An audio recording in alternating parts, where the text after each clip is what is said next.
சென்னையில இப்போதைக்கு ஒரு நாளைக்கு வெளிய போனாலே புரியும். சின்ன ஒரு பெர்சனல் வேலைக்காக வண்டியெல்லாம் எடுத்துக்கிட்டு கிளம்புறீங்க. ஆனா, அந்த வேல முடிக்கிறதுக்கு பாதி நாள் போயிடுது.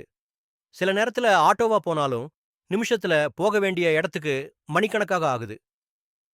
ஏன் இந்த நிலை? சென்னையில டெவலப்மெண்டல் ஒர்க்ன்னு சொல்லிட்டு, எங்க பார்த்தாலும் கன்ஸ்ட்ரக்ஷன் தான் நடக்குது. மெட்ரோ பணிகள், ஃப்ளைஓவர் கட்டிடங்கள், சப்வே அமைப்புகள் எல்லாமே ஒரே நேரத்துல நடக்குது. இதெல்லாம் வளர்ச்சிக்காக தான். அத யாரும் மறுக்க மாட்டாங்க. ஆனா, அந்த வளர்ச்சி நடக்கிறபோது, மக்கள்னாலேயே வாழ்க்கையை சுலபமாக்குற முயற்சி நடக்குது என்றாலும், இன்றைய வாழ்க்கை நெருக்கடியிலே தள்ளப்பட்டிருக்குது. நீங்க ஏதேனும் ஒரு பக்கம் போனீங்கன்னா, ஒரு பெரிய பேரிகேட் இருக்கு. அதுக்கப்புறம் ஒரு சின்ன சந்து மாரி பாத. அதுல மக்கள் நடக்குறாங்க. ஒரே கஷ்டமா, பயமா இருக்கு. போரூர் பக்கம் ஒரு பெரிய ஃப்ளைஓவர்.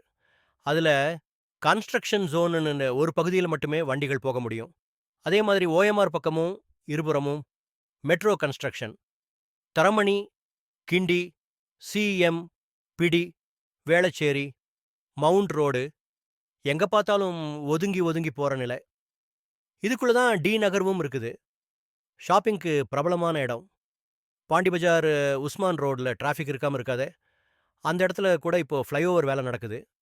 அந்த கிரவுட்க்கு மேல கன்ஸ்ட்ரக்ஷன் போடுறாங்க. மக்கள் எந்த பக்கம் போறதுன்னே தெரியாம நிக்கிறாங்க. அந்த இடத்துல ஒவ்வொரு நாள் சேவல் மாரி தான். பேருந்து, ஆட்டோ, வேன், வாக்கிங் கிரவுட். எல்லாரும் ஒரே சாலையில மோதுற மாரி தான் இருக்கு. மழைக்காலத்துல அந்த கன்ஸ்ட்ரக்ஷன் மண் கலந்த நீர்ல நடக்கிறது ஒரு டார்ச்சர் மாரி தான்.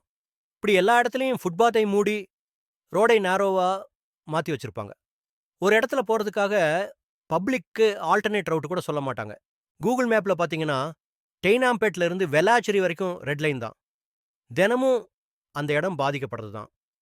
பொதுவா இப்படி ஒரு பெரிய சிட்டியில் கன்ஸ்ட்ரக்ஷன் வேலை நடக்கும்போது, temporary walkway traffic diversion board, reflective barricade lights இவங்க எல்லாமே மஸ்ட். ஆனா, நம்ம ஊர்ல அந்த பேசிக் ஐட்டம்ஸ் கூட பல இடங்களில் இல்ல. அந்த ஃப்ளைஓவர் எதுக்காக இருக்குது? மக்கள் ஃபியூச்சர்ல சேஃபா பயணிக்க முடியணும்.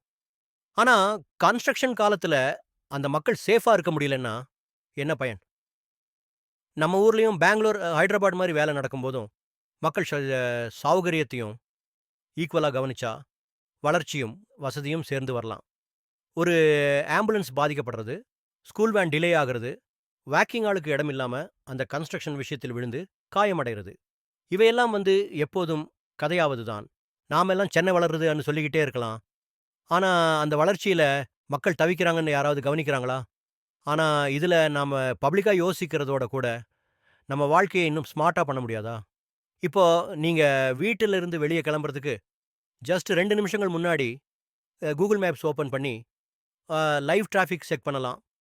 ரெட் மார்க் இருக்கிற இடங்கள அவாய்ட் பண்ணி, ஆல்டர்னேட் ரூட் எடுக்கலாம். அதே மாதிரி construction updates, metro area block information இதெல்லாம் கூகுள் நியூஸ் அலர்ட்ஸ் அல்லது ஈவன் ட்விட்டர், எக்ஸ்ல ஃபாலோ பண்ண முடியும். ஏஐ டூல்ஸ் கூட இப்போ ஹெல்ப் பண்ணுது. எடுத்துக்குங்க, ஷார்ட் ஜிபிடி போல ஒரு அசிஸ்டன்ட்ல Chennai Porur to Tambaram safest route now. Is traffic heavy near T Nagar flyover today? இப்படி கேட்டா recent traffic info and alternate routes suggest பண்ண முடியும். இது எல்லாமே பெர்ஃபெக்ட் இல்லைனாலும் குறைஞ்சது நம்ம தயாரா இருக்கலாம். ஒரு 5 செகண்ட் செக் பண்ணினாலே 1 மணி நேரத்த சேவ் பண்ண முடியும்ன்றத நினைச்சு பழக்கமா பண்ணிட்டோம்னா, நம்ம டெய்லி லைஃப்ல பெரிய மாற்றம் வரும். இது ஒரு புலம்பல் இல்ல. இது நம்ம வாழ்க்கை. இந்த வீடியோவ நீங்க பார்த்துக்கிட்டு இருக்கீங்கன்னா, காமெண்ட்ல ஒரு வார்த்தையாவது சொல்லுங்க. உங்க ஏரியால கன்ஸ்ட்ரக்ஷன் பிரச்சனை இருக்கா? உங்க டெய்லி ஸ்ட்ரகிள் என்ன? சொல்லுங்க. ஏன்னா, நாம பேசாம இருந்தா யாரும் கவனிக்க மாட்டாங்க. நமக்கு நாமே குரல் குடுக்கணும். இந்த வீடியோவ ஷேர் பண்ணுங்க. அவேர்னஸ் வரும். பொடா தமிழ் சேனலை சப்ஸ்கிரைப் பண்ணுங்க.